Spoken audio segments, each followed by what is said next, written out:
Thumbs up, okay. Good evening, welcome to everybody. I'm Elizabeth Sokolow. I'm an economic officer here at the U.S. Consulate in Mumbai. It gives me great pleasure to thank you all for joining us this evening. We're going to talk about remanufacturing and its potential in India. So the reality is that every business has to make profits to survive. If we can balance that with being ecologically conscious, then it would be a win-win for all. And the discussion today is going to explore and explain if remanufacturing is one of the solutions that we're all looking for. According to a 2017 study by the U.S. Environmental Protection Agency, roughly a quarter of greenhouse gas emissions from the United States and India come from manufacturing. And that's only direct emissions. That doesn't take into account electricity generation or transportation. So that would obviously be much higher if those were included. In the United States, President Biden has made fighting climate change a top priority. Apart from joining the Paris Climate Agreement and convening 40 heads of state to have a discussion with a virtual leaders summit on climate, the US works very closely with a variety of countries on climate change mitigation efforts. In India, for example, the United States and India joined together to form the US-India Climate and Clean Energy Agenda 2030 Partnership.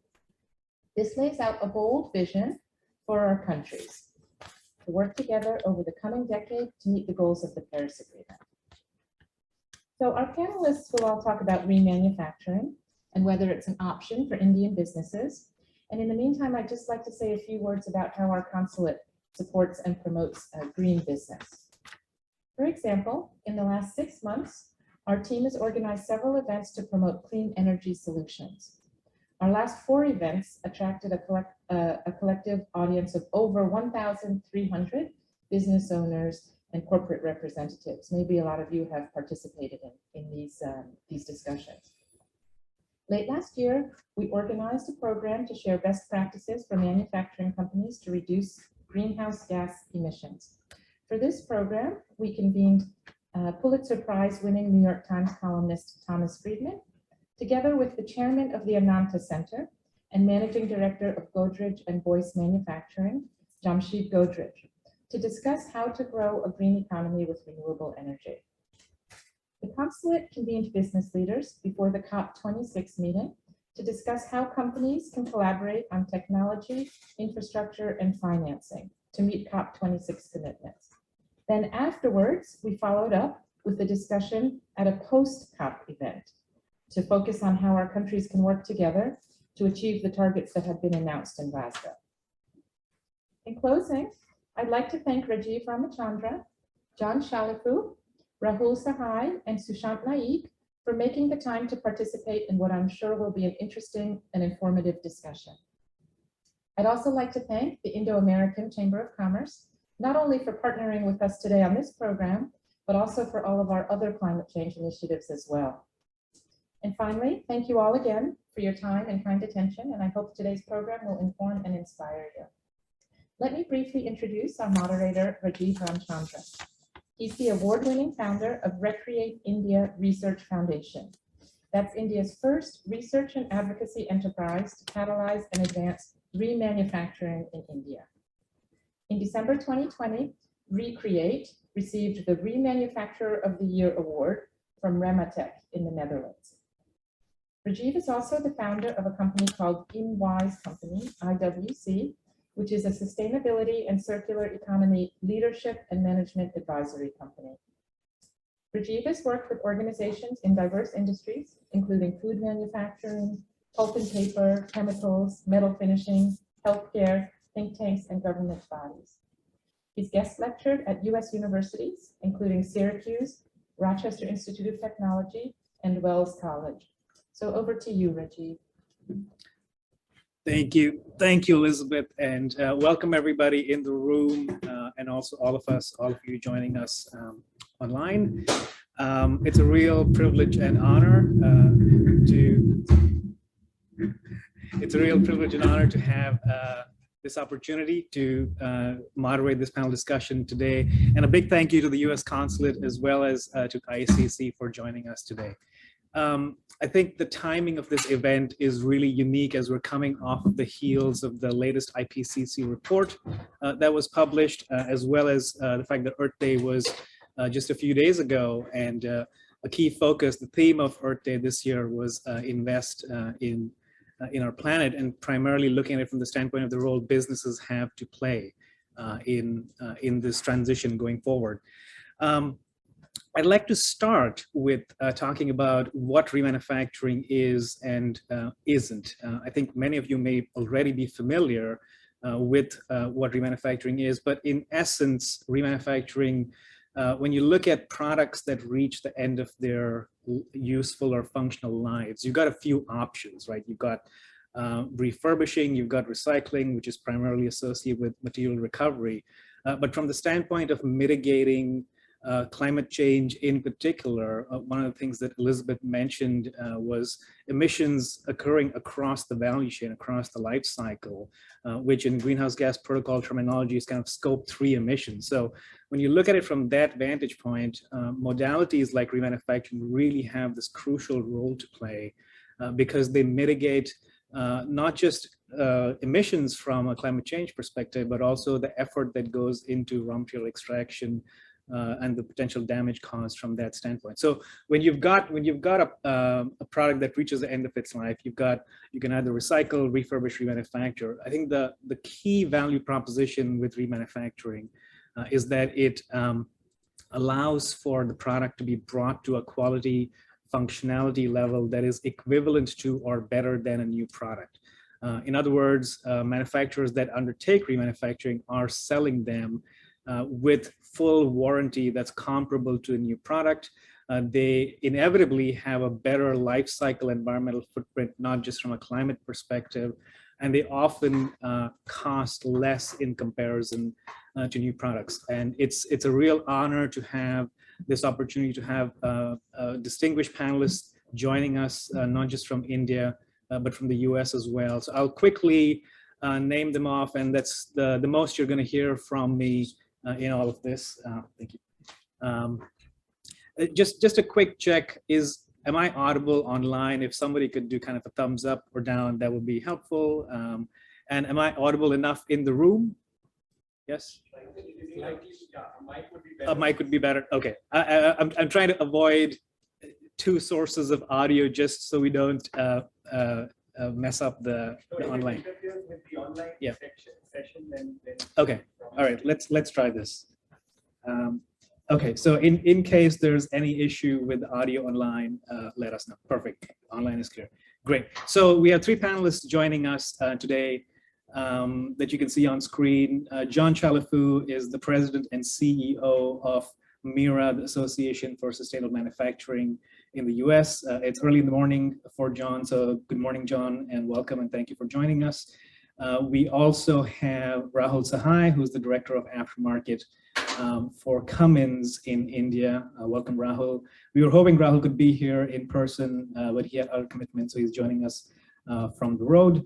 And to my left is Sushant Naik, who's the head for the global head for government and public affairs for Tata Motors. So I think we're going to have a very exciting discussion today going ahead. So I'd like to start with you, Rahul. If you could tell us a little bit about the work that Cummins is doing in remanufacturing. So kind of from two perspectives. One, a little bit about Cummins' history in India, what your operations are, and then what in particular is your remanufacturing operation look like? Yeah, absolutely, and thank you so much for having me, Rajiv. I think it's a real honor, and this is a subject that's very close to my heart as well, because so I lead the new and recon parts business for Cummins in India, and remanufacturing is actually very critical to our operations as well. So if you look at Cummins, Cummins has been around for over 50 years in the country, so it's been around a really long time. And what we have been doing over the years, so we have been in remanufacturing for almost 15 odd years in India itself. So if you look at the two plants that we manage, one is more for domestic consumption and the other is an SEZ really, it's for exports. Each of these have actually existed for quite a long time. Now, before I delve a little further, I want us to think a little bit about a concept that we've all studied and are all very familiar with. And that concept is of triple bottom line. It's existed for a really long time. And when we talk about triple bottom line, it's financial, social, and environment targets together. Now, if you look at Cummins, now Cummins has been focusing on each of these things.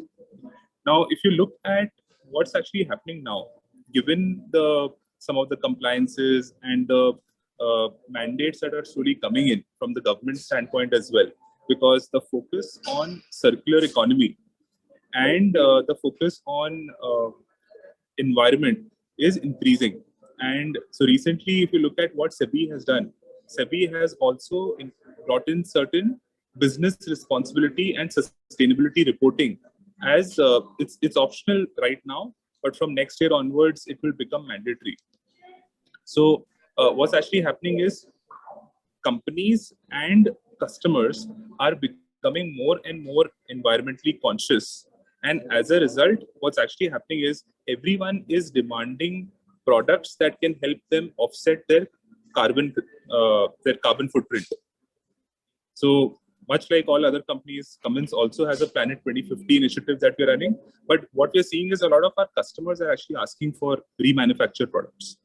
Now, yeah, you spoke Rahul, about. Rahul, could you tell us a little bit about your products? So when we're talking about remanufacturing, just so that folks are aware and understand what that process looks like. I think diesel engines are kind of the main product that you're doing. Could you talk a little bit about the process and what you're actually remanufacturing? Sure.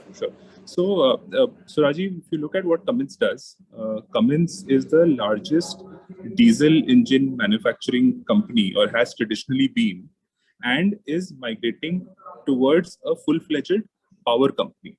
So what Cummins has been doing is diesel engines is obviously a big part of it, but Cummins has investments and business interests in technologies like hydrogen, battery technology. So we have businesses across the spectrum.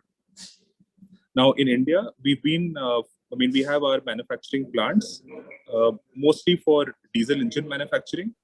And if you look at most of the diesel generators that you might have seen, the green color generators, a lot of them are actually Cummins powered generators.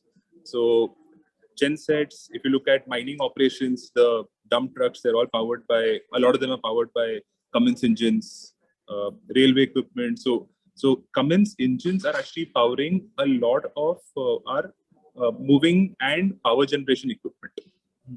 And now, so when you've got these power generation equipment products, essentially, you're producing them, and part of the design in itself is that it's enabled for remanufacturing. And when they reach a non-functional or less than efficient state, there's a reverse logistics chain in place. You're bringing these products back.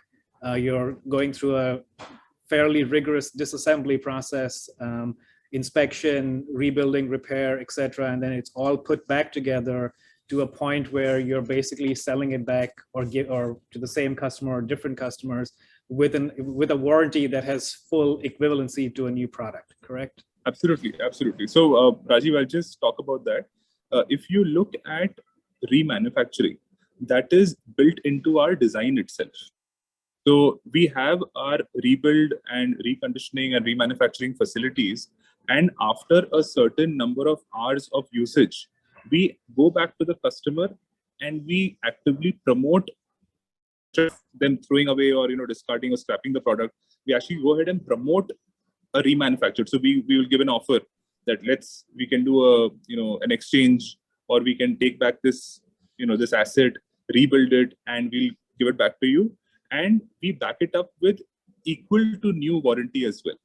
I think one of the things that you mentioned, Rajiv, is how confident, because a lot of people can quote unquote repair, but how professionally you're doing it, that becomes critical. And we've made a lot of investments in full-fledged professionalized remanufacturing units. Right. No, perfect. So Rahul, hold that thought, because I want to come back to you. You talked a little bit about changing customer preferences. You're actually hearing from more of your clients who are expecting, this remanufacturable and remanufactured products, both from the standpoint of climate mitigation as well as potentially supply chain resiliency, which is an issue that really became front and center through the pandemic. So hold that thought. I want to bring in Shant as well.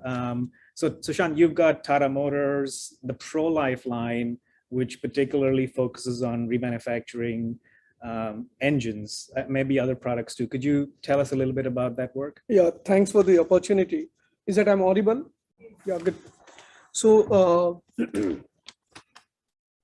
Tata Pro-Life is a vertical we started somewhere in 2010. It's almost like more than 12 years, because we felt there is a need in terms of the adding value to the circular economy. And that time we were thinking of changing the, saving the resources of the Mother Earth. Also, we felt there is a need in terms of some of the customers are looking for a slightly better option. But most important, what we found is in the market, they want a trusted. Whenever you go for any refurbish or repair or the old secondhand, they require a trust angle. So what we felt, why don't we get into the remanufacturing? In terms of what we do actually is the older vehicles which we manufacture earlier and is come to back to us, to the customer. We take out the engines, we completely disassemble them to the level of nut and bolts. We do the 100% inspection of all the parts. We have a checklist. So what we do that, whatever is a tear and wear, we remove anyway. But there are some critical parts we do irrespective of tear and wear. We have our own checklist in that. And we again do the proper assembly of that. We check completely on the dynamometer again to make it completely safe kind of thing. And then we give it in the market to the customer. What I felt in this, people are confident because we give the warranty. And two is the brand Tata, they feel this trusted. Yes. Is whatever I get a remanufacturing engine from Tata Motors, it's a safe kind of thing, and it's a warranty. And third angle, most important, is it is a completely tested and checked for them. Right. So that where we add value. Yeah, I think you touched on a couple of really important points there. I mean, one of them, I think, to clarify, and it's really worth driving home the point that remanufactured products are not secondhand products. They're not refurbished products.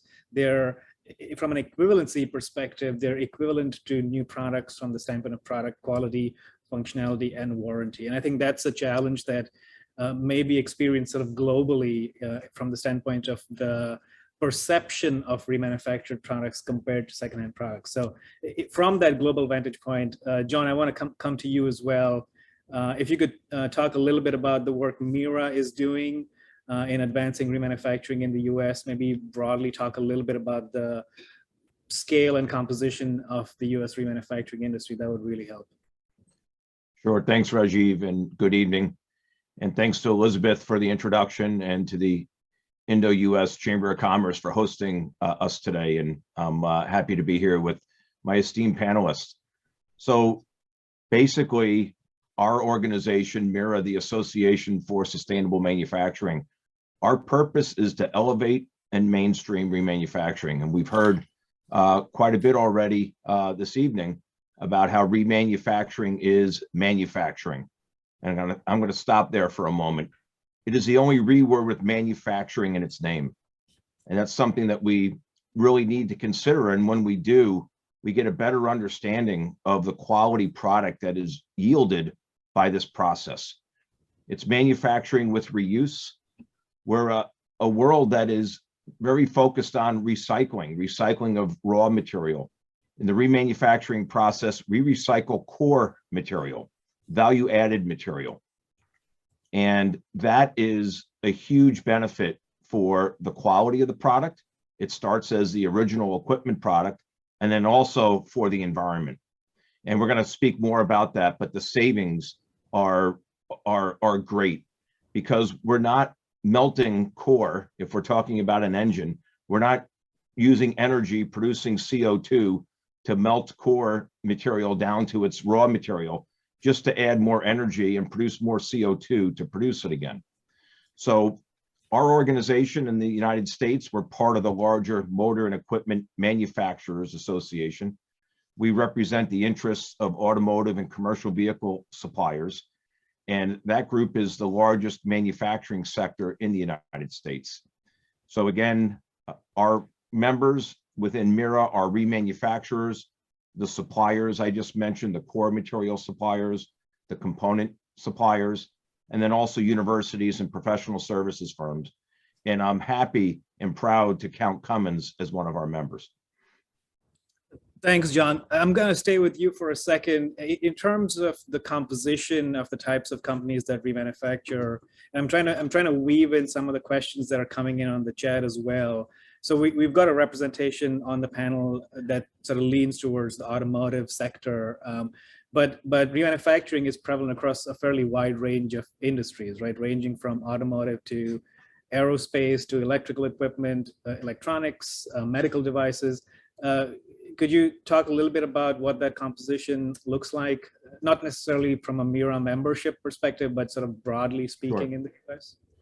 So thanks, Rajiv. And I'm going to think back to a study that was done by the U.S. International Trade Commission and released, it will be 10 years ago when they looked at the industry and the last data that we have. But remanufacturing, again, is a process. Just like manufacturing, it's a standardized industrial process, but it's one that reuses, again, the core material. Underneath that umbrella, if you would, there are terms used to describe the process, remanufacturing itself. And that's a term that we use in automotive, commercial vehicle. Refurbishing, actually, is a nickname for remanufacturing, and it is used in electronics and consumer products. And then on the aerospace side, MRO, maintenance, repair, and overhaul, is the terminology that they use to describe the remanufacturing process. What's important here is not really what we call it, if you will, across industries, but when a product is taken out of the marketplace and it enters a facility that uses a standardized industrial process to return it to like new or better condition and performance, that would be remanufacturing. Perfect. Thanks, John. That's helpful. So Rahul, I want to come back to you. You talked a little bit about the broader forces that are converging, right, from the standpoint of guidelines being issued by SEBI.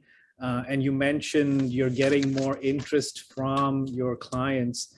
Can you talk a little bit about what you're seeing in that space? Because I know Cummins has a very impressive research facility here in India. And often when these kinds of requests come in, you're looking at essentially figuring out, well, here's product X, how do we remanufacture, et cetera. Can you talk a little bit about what you're seeing in the marketplace and what interest is being generated? Absolutely, Rajiv. So just a metric, from 2020 to 2021, we saw almost 60% increase in demand for our reconditioned parts business. And that's fairly significant. Now, if you look at the market forces that are driving this change, and I'm talking all domestic right now. If you look at the market forces that are driving this change, each company has their own carbon neutrality targets. In addition to that, SEBI has recently announced that the top 1,000 companies by market capitalization have to do certain disclosures. Now, for the financial year 2022-23, those are optional, but going forward, they are going to become mandatory. One of the disclosures as part of is called BRSR reporting. It's nothing but business and sustainability reporting. One of the disclosures is amount of input of remanufactured product to the total value of new from suppliers. Now, John mentioned that if you look at the energy consumption for remanufactured products, we've actually studied this. It takes up to 85% less energy to remanufacture a product versus that of a new. Now, imagine the impact from a carbon offset standpoint. So when you pull this all together and you think from a customer or a market standpoint, customers are looking for this. So gone are the days where people just spoke about, this is the price, this is what we want, because the number of considerations have changed. and environment and sustainability is certainly becoming a forefront, at least part of the decision-making criteria today, which is why we are seeing the kind of changes that we are seeing in the market. Yeah, no, perfect. Thank you, Rahul. And you're actually teeing me up perfectly to bring Sushant back in, especially from public policy, advocacy, regulation perspective. There's a lot of movement that's already happening in India. There's 11 committees that were set up at the federal level to focus on specific sectors. Remanufacturing, I think, has been around for a while, but there isn't necessarily a robust, neither regulatory nor standard-based framework in India yet. But if you could talk a little bit about what you're seeing, and what's developing from a circular economy perspective and where we might be going. Great. So, Government of India, I think in 2019, they started, thinking how do we go, especially for auto sector point of view, how do we go about it? There are so many vehicles are becoming old. So how do we go for a scrappage policy? So broadly, what we found in 2019, Ministry of Road Transport, it came out with standard called AIS 129, which speak about how do we set up the scrapping center, what should be the target of the OEMs, like original equipment manufacturer OEMs, in terms of RRR, which is called recyclability, reusability, and recoverability. So they're target kind of thing. And they spoke about these standards, AIS 129. After that, Ministry of Environment, Forest, MOEF we call, under Central Pollution Control Board, they came out with the guidelines called environmentally sound management of end-of-life vehicle. And they are, spoke about while setting up, how do we take care of dismantling? So there is a less damage on the environment. And what is the scientific way to follow? So that was done by CPCB, we call Central Pollution Control Board. After that, Niti Aayog, which is the think tank in the Government of India, has came out with a strategy paper called Resource Efficiency in 2017 actually, which is followed by Ministry of Environment and Forest, is called Draft National Resource Efficiency Policy, is called NREP in 2019, which spoke about on the larger scale in terms of which are the sectors in India we should concentrate for the circular economy point of view and resource efficiency point of view, and came out with the broad guidelines that happened in the 2017 and then the proper guideline 2019. Still, ministry is also came out with the steel scrapping policy somewhere in 2019. Okay. And lately, just we are sitting today, but I think yesterday also, Ministry of Environment has come up with the policy on the battery recycling. It's called BW. It's a rules basically, battery recycling rules. They came out with this, policy. And just before that, Ministry of Road Transport has come out with a very good policy on the scrapping policy. Right. So all these things are leading towards the circular economy, using the resources, reuse, rebuild kind of thing. And just to give some size of the potential, as per the Ministry of Road Transport, there are 3,400,000 small and medium commercial vehicle is more than 15-year-old, and around 1,700,000 medium and heavy commercial vehicles is like a potential for the scrapping vehicle. Right. And a lot of OEMs are coming forward to setting up the scrapping center now. Right. So broadly, we are going towards the proper scientifically, environment friendly, the scrapping vehicles. Right. As well, what I'm finding in auto sector, there is a good application because of 5 phases where we feel that, there is a value addition. One is while material supply, how can I go more and more recycled material while manufacturing the vehicles? In design is like a design for sustainability. Right. That point of view, how do we build that? This one.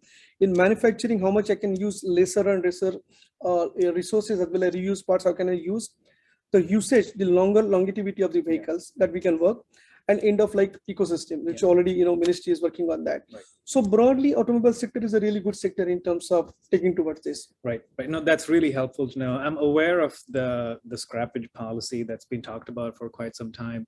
I guess there's a couple of points I want to, again, sort of go back to, because one is, and there've been a few different words that have been used, right? Rahul mentioned reconditioning. John mentioned that the word refurbish is sometimes used in place of remanufacturing, but at least in India, I know there's a certain, the connotation for refurbish, for example, has more to do with products that may have gone through some cosmetic upgrades, maybe some parts changes from a functionality perspective, but remanufacturing, at the risk of sounding like a broken record, is kind of the gold standard, right? It's the holy grail from the standpoint of quality, functionality, warranty. From a scrappage policy, I mean, when you look at the architecture of the circular economy, many of you may be familiar with the famous butterfly diagram that the Ellen MacArthur Foundation published a number of years ago. And so it's sort of concentric loops on the technology side, material loop side of things, and recycling, which is material recovery, kind of is the outermost and, in a sense, the least desirable. It's inevitable in a way, and so I think scrappage has its place.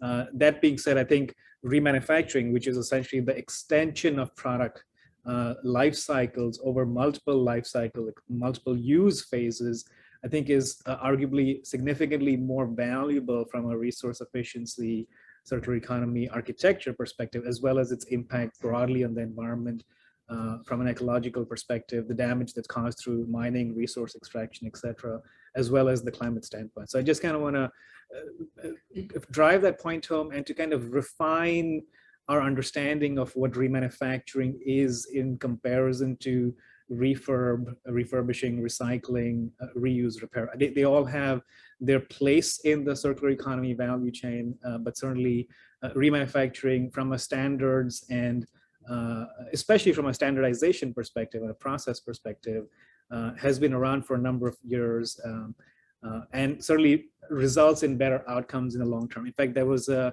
conversation I had with one of my counterparts in Europe, and this was anecdotal. It's not a study that's been published, but one of the things that emerged was that some companies are considering paying premiums for remanufactured products. So in other words, paying more than what you'd pay for new products simply because of their significantly better environmental footprint over multiple life cycles. So just something to kind of keep in mind and consider. And so on that point of standards, John, I want to come back to you. MIRA has the manufactured again standard or certification. Correct me if I'm wrong, but could you talk a little bit about what that is in terms of an existing process and also the certification and the logo that comes with it, which goes back to concerns that I think all of us we've talked about a little bit, but also the marketplace concern, right? Which is high quality. Confidence that the product is in fact remanufactured well. So could you talk a little bit about what that landscape looks like in the US, and then also how a certification or a standard has enabled greater confidence in the marketplace? Sure, thanks, Rajiv. And maybe just to go along with your comments about the butterfly chart, I don't know if you can see what I'm holding. It's my coffee mug. And it's a recycling symbol with an extra arrow. And we at MIRA have opened up the recycling symbol and added the extra arrow for remanufacturing. And we placed it in the third spot. So reduce, reuse, remanufacture, recycle, because we should always consider remanufacturing before traditional recycling. And as you mentioned, Rajiv, the recycling is on the outer loop. That logo is incorporated into our certification mark, as Rajiv mentioned, called Manufactured Again. And it's a certification program based on ISO 9001 and IATF 16949. And for those of us in the automotive and commercial vehicle industry, those are the international quality standards that manufacturers meet. So what we have done at MIRA is, rather than create a separate standard for remanufacturing, we show that our members pass the same test. And that's really what you want to do when you're talking about a manufacturing process. So currently the program is in 10 countries around the world. Again, happy to say that Cummins facilities in India have the Manufactured Again certification mark. And just really quickly, you'll notice the name. And the whole idea with the name was a paradigm shift. let's not focus on the prefix. There's so many rewords out there. Let's focus on the fact that a remanufactured part is truly going through a manufacturing process with all the quality that we've talked about already. Thanks, John. Very helpful. Rahul, I want to come back to you and kind of tease out a little bit of where you see the landscape leading from Cummins's perspective. I mean, you talked about the evolution of Cummins from the perspective of being a company that was primarily known for engine manufacturer to kind of a power generation equipment company, but then also with the landscape changing towards electric vehicles, what's the pathway looking like going forward from Cummins' vantage point in India? And I kind of want to come back to everybody on this, because I think where we go from here, where the opportunities might be, not just from an investment perspective, tying back to some of the regulatory pressures that might be coming in, but also from an entrepreneurship perspective, from a design perspective. I think there's a very exciting landscape ahead. So Rahul, anything you could share there would be very helpful. Yeah, absolutely, Rajiv. And I'll share my thoughts on this. If you look at the landscape and whether that is EVs or whether that is hydrolyzers coming in, I think one of the points that we touched upon a little earlier, remanufacturing being built in the design itself.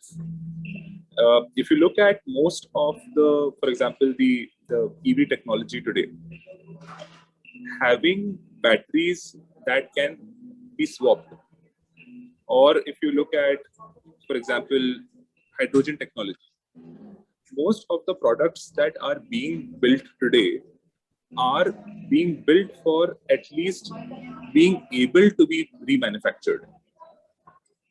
Even in India, for instance, if you look at the BMHR, which is what Sushant had spoken about, the battery management and handling rules. Now, it's not just a company specific thing. In order to have local compliances as well, one needs to have remanufacturing inbuilt in the design. So if there is a battery, you need to think through, and Rajiv has spoken about this front, the reverse logistics of it. How are you going to be managing the entire value chain? So the shift that I am at least seeing is from, at one point of time, it was we sell a product. Today, that shift is moving towards you sell a product, you are part of the value chain of the, say, the maintenance events and the service events that are happening at customer location. And you are also looking at how can you do the remanufacturing of it, whether it is bringing it back to your, remanufacturing plant, or whether at times it is doing the quote unquote overhaul at customer location. So that's where I see things moving. Obviously, as the technology evolves, some of the specifics will evolve, but I think the fundamentals around this will remain very similar. Yeah, excellent. Yeah, and also Rahul, could you talk a little bit more about the reverse logistics part? I think that's certainly a question that may come up in the audience here, as well as the folks joining us online. Is you're moving essentially your business model. You've got to rethink your business model a little bit potentially, right? From the standpoint of it's not just sold and then forgotten. Now you want the product back at the end of its life. There's a couple of ways to go about it. arguably, if it's a lease-based business model where you still own the asset, then recovery becomes simpler. But how does Cummins kind of manage that? Because you've got 2 plants in India. One of them just supports the export market. So end-of-life products or engines or cores, as they're called, are coming in, they get remanufactured, and you're sending them back out. But how is that process sort of integrated into your overall business model and thinking from the standpoint of recovering an end-of-life engine and retaining maximum value, right? So you want to make sure that it's protected and comes back to your facility, so your yield rate from the standpoint of remanufacturing is maximized. Could you talk a little bit about that? Yeah, absolutely. So Rajiv, if you think about what Cummins fundamentally does, Cummins works with multiple OEMs and produces engines that go on a certain equipment, right? In most cases, the relationship with the user or the end consumer there is perhaps a gap, because the engine is going in an equipment that gets sold to an end consumer. So what we've actually done is, through our distribution business, we have implemented a system which allows us to engage with the end consumer. So we have last mile transactions with the end customer through our aftermarket and distribution business, connected with this entire recon or remanufacturing business. So because if you look at what remanufacturing is, it is correlated to the service events of the end customer. So each service event at the end customer side, we log it into our database, and we track the equipments that are due and overall.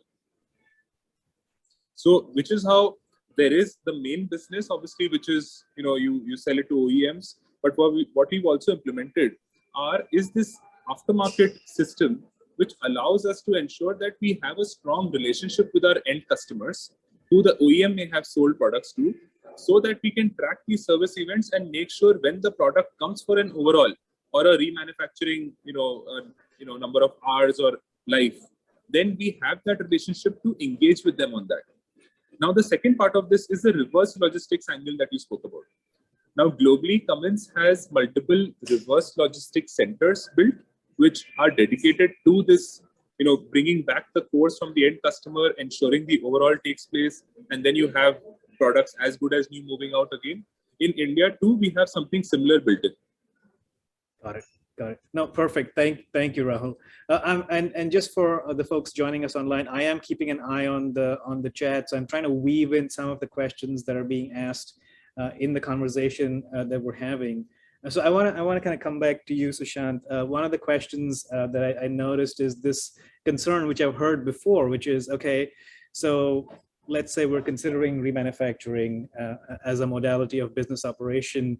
Am I now potentially cannibalizing my new product market, right? In other words, if I'm providing the service of remanufacturing and I have multiple life cycles built into my product design, is the danger that I'm now eating away at my own new product market? Is that a concern or? Not really. This is the questions when we set up this also was asked. And this is a very natural question by the business team also. But we don't take it as a sort of competition because we feel there is a need and there is a customer for that. So everything has a different customer segment, and this customer segment is looking at the remanufacture engine, and we can supply with the trust and the whatever warranty and all, like he's very happy. So there is no, what should I say, there is a feel of the competition between the two. And what we found is this customer set is slightly different in terms of they're looking at more longevity. As Rahul said, some of the people are coming forward in terms of the commitment to the environment. Also, we are finding they're also coming forward. No, we are very happy with the remanufacture engine than making a new one. Right. And what about sort of going back to the question for Rahul earlier in terms of the the reverse logistics side of things, right? I mean, I think the automotive sector certainly is a unique animal in that, from the standpoint of the way it's set up. And so the recovery of end-of-life engines might be a bit simpler, arguably, but is what Rahul described also similar to your experience? Same, but I would like to second with Rahul. Basically, we say channel partners. Yeah. So we are channel partners across country. Yeah. And there where sourcing happens and there the need comes and all like. Yeah. And especially for automobile sector, being a decades and decades in the country, there is a proper system in terms of the identifying and the source, as well as the demand coming at the the central level and all that. Yeah. So it's quite established link. Okay, good, perfect. Thank you, John. Any thoughts there? I think arguably the industrial environment, the culture, and the markets there are similarities and there are differences. And I want to expand this out beyond the automotive sector. From your vantage point at Mira, looking at various industries, how are you seeing companies evolving, sort of rising to the challenge of, the recovery of end-of-life products. If you could, pick a couple of examples, maybe electronics or even medical devices, I think those might be interesting. Sure. So when we think of remanufacturing, we traditionally think of the large metal-based products, an engine, a transmission, or even military vehicles and military components. But what it really boils down to is the value of that product. And when a product reaches end of life, we can look at it and say, should this be scrapped? Should this be turned into recycled content? Or is there a better business proposition and environmental proposition to bring it back to like new? So we're seeing that with many electronics and even mechatronic items. And I'll stick with cars for a moment. When we think of headlamps and how they have evolved, they used to be, well, before sealed beamed, but from a sealed beam light to now mechanisms in the front of the vehicle that can cost $2,000 each to replace. Something like that would be a great candidate to be remanufactured. There's way too much value in that product to let it just be sent through a traditional recycling process. So we're seeing it across industries. People are smart and they will look at the value, again, that is in the product. And if it makes sense, and if there's a process that they could utilize to bring it back to like new, that is something that will be done. And as you mentioned, Rajiv, it goes cross industries. And again, at Mira, we're an organization where we like to say remanufacturing is a core competency. It's a bit of an art and a science. Without a doubt, there's engineering that's involved, just like any manufacturing company. But at the same time, remanufacturing is a bit different. And it takes a certain skill set. And that skill set can be cascaded to basically other industries, other products, because inherently of what the company or the people are doing. So if that helps a bit, or a more specific question, be happy to answer. Yeah, thanks, John. I think when you were talking, the thing that really kind of stuck out for me is you mentioned process, right? Which is to say, arguably across the whole value chain, you're talking not just about the partnerships with those who are operating in terms of the recovery of the product, but then the setting up of the process internally as well, right? Which is to say, how do I now figure out the process of remanufacturing, which usually involves, inspection, using imaging techniques, because you want to determine early on whether a product is ripe for remanufacturing. Some of it is obviously design related, but you want to minimize the time and effort spent to make that determination before going too far down in terms of disassembly and that kind of thing. So yeah, I think that's really helpful. If you have a particular example, John, that you want to talk about in terms of that specific process vantage point, is certainly welcome, but I don't want to put you on the spot. Yeah, well, I'll just go back to process for a moment. I mean, that's really what manufacturing is, that standardized industrial process. And the reason we standardize it is to reduce variability. When you're trying to consistently produce a quality product, you want to have a process. And I go back to the manufactured again certification program based on ISO 9001, IATF 16949. It really is about do what you document and document what you do. So, and I showed a mug earlier, I'll show one more just to show the symbol, but that's the certification mark used for the program. And you can see at the bottom, it says certified quality process. And in 3 words, it really is about quality plus sustainability. So maybe Rajiv, again, not sure if I'm answering the question specifically, but the important part is that many companies, and Tata is on with us today, Cummins is on with us today, they produce the original equipment part. And they are great at remanufacturing those parts. And they know the value of those parts. They know how they meet their customer requirements. They know how they can reduce downtime if it's particularly in the commercial vehicle sector. So there's so many reasons why remanufacturing provides a great solution for the customers. And and I know we want to talk potentially a little bit more about for the environment also. And with that, I'll pass back to you. Thanks, John. We've got about 10 minutes to go. So I've been trying to weave in some of the questions that have been coming in. I want to spend the last 10 minutes sort of looking at the future, right? And Sushant, you mentioned some of the things that are happening. I think there's this tremendous opportunity to make the landscape or the soil for remanufacturing to really expand much more fertile.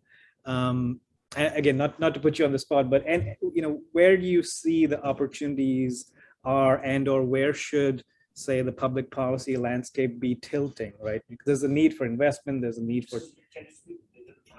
Oh, sure, yes, thank you. So you're okay. The other part is okay. We can hear you very clear. Okay, thank you. That's okay. So from a public policy standpoint, I think the question is, there's certainly a role that the government can play, potentially de-risking for companies that are interested. There's certainly a need for potentially regulation. And also the question of licensing, right? Because when a product reaches the end of its life, it potentially is labeled as a waste, but it's really the raw material for the remanufacturing process.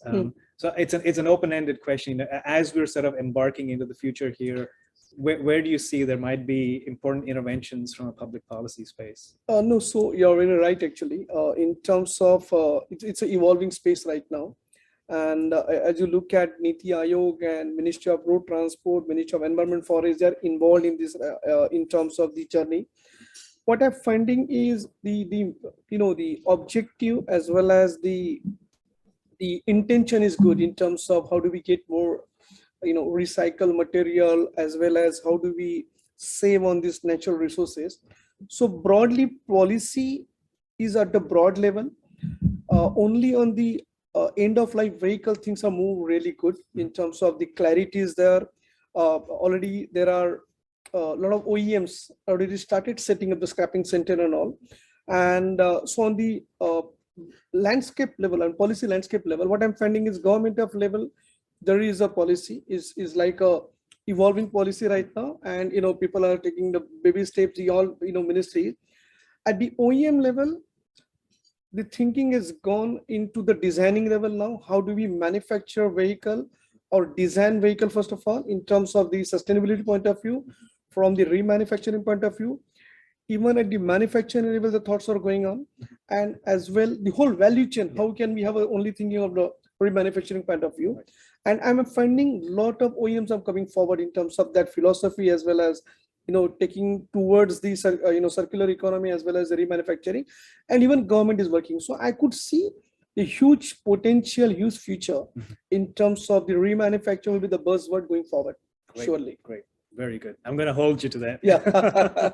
Rahul, I got the same question for you in terms of not just from Cummins's vantage point necessarily, but just going forward, where do you see, and I'll leave it open whether it's public policy or investment or more education for practitioners or design, where do you see are kind of the key intervention areas that are needed to really kind of accelerate the adoption of remanufacturing, not just for the sake of it as a practice, but so that there are products that are out there that have multiple life cycles built into it by design?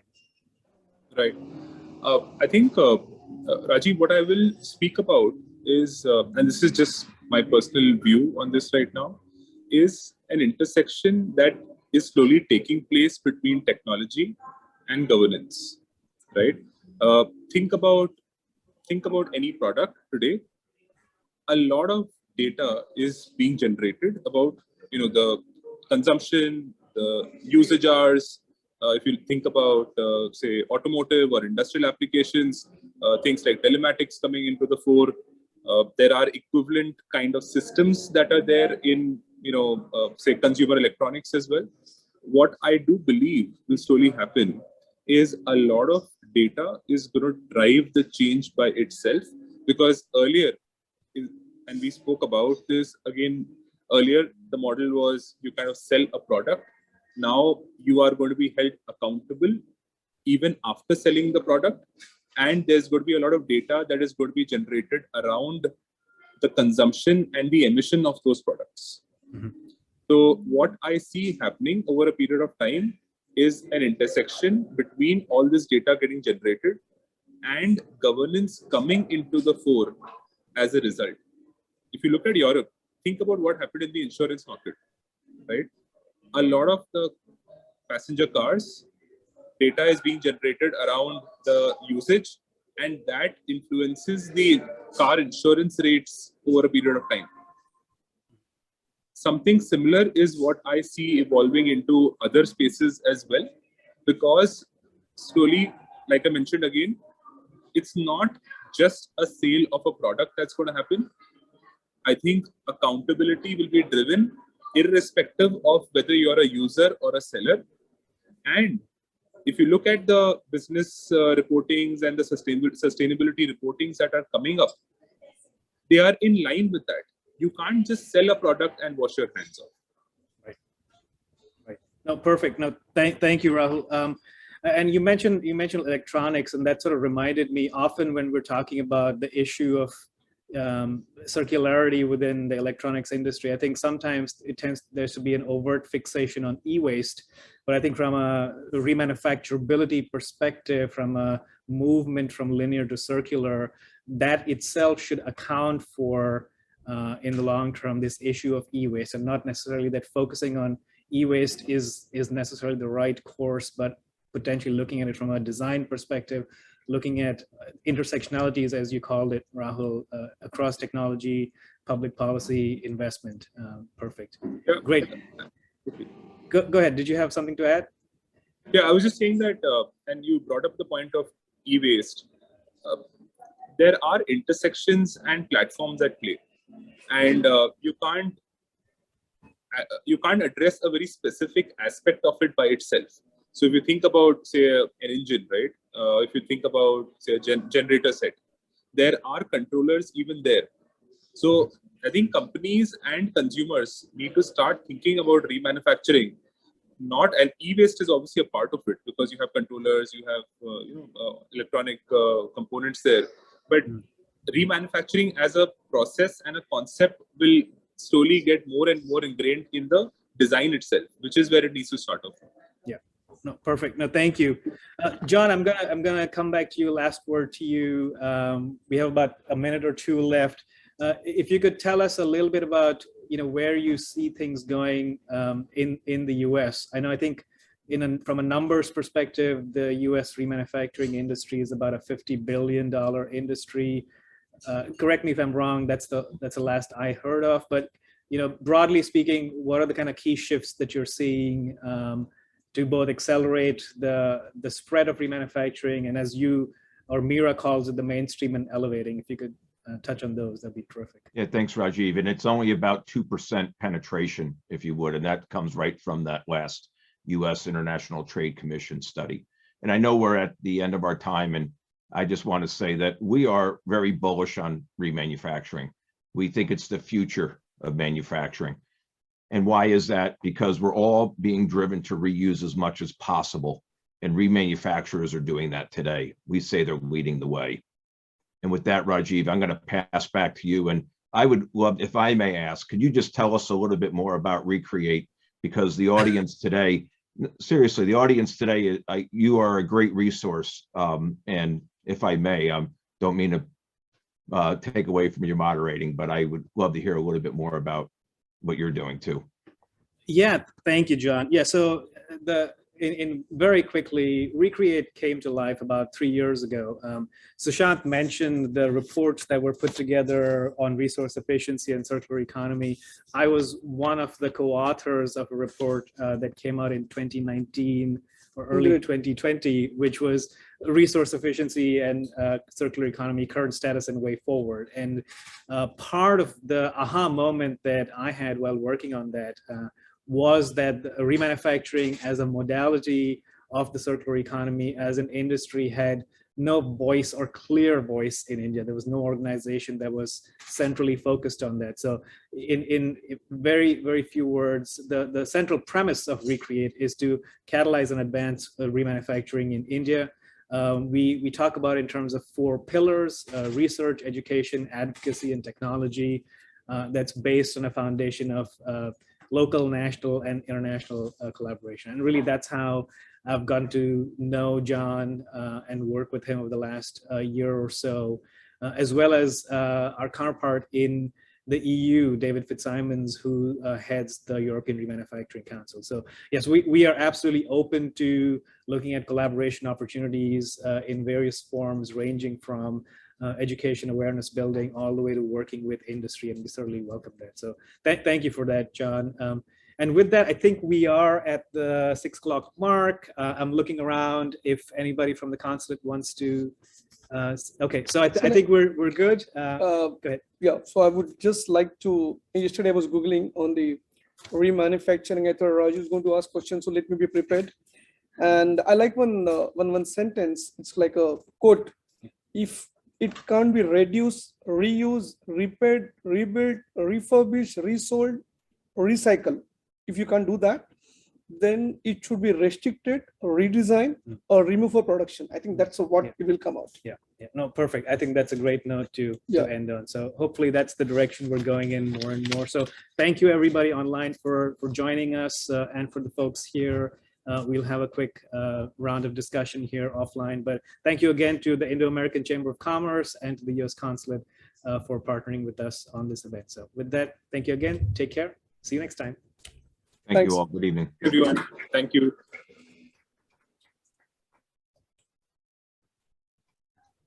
So we take a short break.